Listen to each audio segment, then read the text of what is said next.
So ఇప్పుడు college రోజులలో మళ్ళీ పోతే బాగుండు ఒక్క 2 రోజులైనా అన్న ఫీలింగ్ ఏమైనా ఉందా మీలో? ఉండదన్న ఆ డేస్ అనేటివి గోల్డెన్ డేస్. గోల్డెన్ డేస్ కదా. Golden days.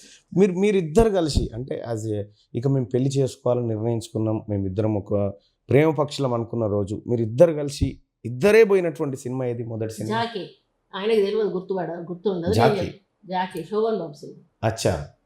అసలు ఆయన సినిమానే చూడలేదు. నేను మా ఆమెను బతుకమ్మ సినిమాకి తీసుకుపోయినాక అది కాదు, ఆ సినిమాలో మేము మాట్లాడుకోవడం తప్పి సినిమా చూడలే. అప్పుడే కాదు, ఎన్ని సినిమాలు పోయినామో ఎన్ని సినిమాలలో సినిమానే చూడలేదు. మీరు అస్సలు ప్రేక్షకులు. ఇప్పుడున్న మీడియా ఉండి సినిమా ఎట్లుందంటే కూడా చెప్పరు. ఇక ఎవరో తెలియదు, మమ్మల్ని గుర్తుపట్టేటోడు లేడు. అసలు మాట్లాడుతుంటే టైం తెలియకపోయేదన్న. అంత బాగా సినిమాలు అంటే బాగా. తర్వాత ఇంకోటి రెస్టారెంట్ విజయ రెస్టారెంట్ అని ఉన్నది, చౌరస్తా మూల మీద బట్టల షాప్ ఉంటుంది. అడిగి లంచ్ కు తీసుకుపోయేది. వీళ్ళు 4 వస్తే మేము 13 మంది పోయేది. మిల్లు ఉండేది కదా, మిల్లు నడుస్తా ఉంటే ఉనక గురించి వాళ్ళు పట్టించుకోరు కదా. మిల్లు ఇది నడుస్తా ఉండేది, వెనకాల ఉనక అమ్మేటోడు అన్నట్టు. ఆ ఉనక అమ్మితో 500 రూపాయలు వచ్చేది. 500 జేబులో పెట్టుకొని వస్తే 450 నుంచి 400 మధ్యలో బిల్ అయ్యేది.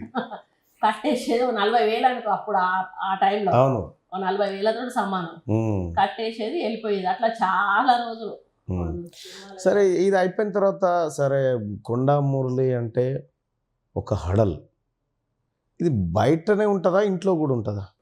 ఇంట్లో ఏముండదన్న, చాలా ఫ్రెండ్లీగా ఉంటారు, నవ్వుతారు, నవ్విస్తారు. మా చిన్న పాపతో అయితే మస్తు జోక్స్ వేస్తారు. ఇంకా మా అల్లుడు ఈయన కూర్చున్నారంటే ఇంకా అసలు కామెడీనే ఉంటుంది. అసలు ఫ్రెండ్స్ లాగా ఉంటారు ఇద్దరు. కానీ ఏదన్నా తనకు నచ్చని పని చేస్తే మాత్రం ఇల్లు వీగి పని చేస్తారు. అంతవరకు అయితే గ్యారెంటీ. ఏదైనా కూడా మేము ముందే చెప్తాం అంటే, ఎందుకు ఈ తలకాయనప్పుడు మాకెందుకు అని ఏదైనా చేసే ముందు ఆయనకు చెప్తాం, ఫలాలు చేస్తాను మేము అని అంటే ఓకే అంటే. ఇప్పటికి మా పాప కూడా ఈవెన్ తను డ్రెస్ వేసుకునేటప్పుడు కూడా నాన్న ఈ డ్రెస్ వేసుకుని బయటికి పోయేటప్పుడు కూడా చెప్తుంది. దానికి ఫ్రెండ్స్ ఉండరు, ఇద్దరు ముగ్గురు ఉన్నట్టు వాళ్ళు ఎవరు. కానీ ఈరోజు కూడా బయటికి వెళ్ళి 1 గంట అయింది అనుకో, ఇక ఫోన్లు స్టార్ట్ అవుతాయి. ఇంతసేపు ఏం చేస్తాను, ఎక్కడున్నాం, వచ్చేసే ఇంటికి. ఏదో దానికి టెన్షనే అంతే, టెన్షన్ పెట్టేస్తాడు అన్నట్టు. ఆయనకి ఇంటికి రావాలంతే, బయట ఎక్కువసేపు ఉండని ఏడు అసలు, ఇప్పటికీ ఉండని.